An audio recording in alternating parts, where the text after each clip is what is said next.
Tope began in 2007. That was the first trial, and it failed because people had not accepted that did not understand the art. We tried again in 2012.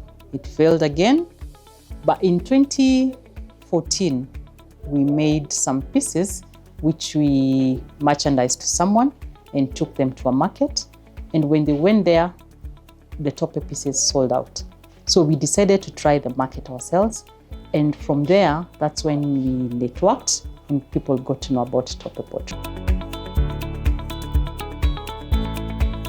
It's not a very easy process because once we source the clay, which we source from the slopes of Mount Kenya, before we let that lorry come in with that clay, we need to first get to the site and pick a sample and then come and test it to make sure that it's compatible to our glazes and the temperatures that we use. Once we ascertain that, and then now we mix with other components to make it non-porous, and also to seal the holes in the, because clay has what do you call? Okay, it's porous as it comes. So from there, that's a process that takes 2 weeks for them to dry, for it to dry, and then it's poured onto the beds, it dries, and then from there it's now taken to the guys that do the production. Once they make the pieces, then that's another a week and a half, depending on the weather. And then with pottery, if the weather is too hot, it's not good for us. If it's too cold, it's not good for us. So the weather has to be really, really, really conducive. So from there, then they make the pieces and then they put them out in the sun to dry.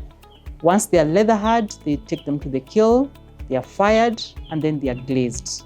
So glazing is the art of putting color. So now that seals the holes and makes it non-porous. So let's say to make one mug, give it about a week and a half. To run pottery classes, we take people of all ages, and most people that come to us do it as a hobby.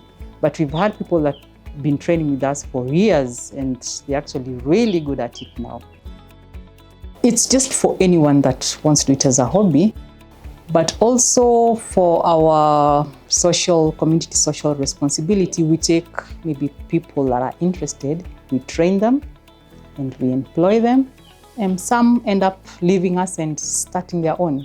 Yeah, so it's not something that, it's not an art that we are gatekeeping.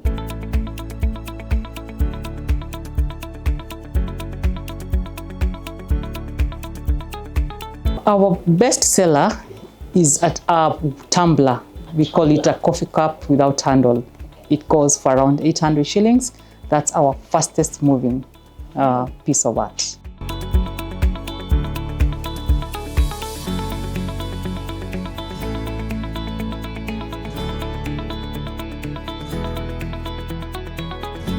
Really, really looking forward because it's the first time that we are doing the Christmas soak, and we are already packing up because we also have others coming, so we are already packing up for the Christmas. We will have lots and lots of discounts.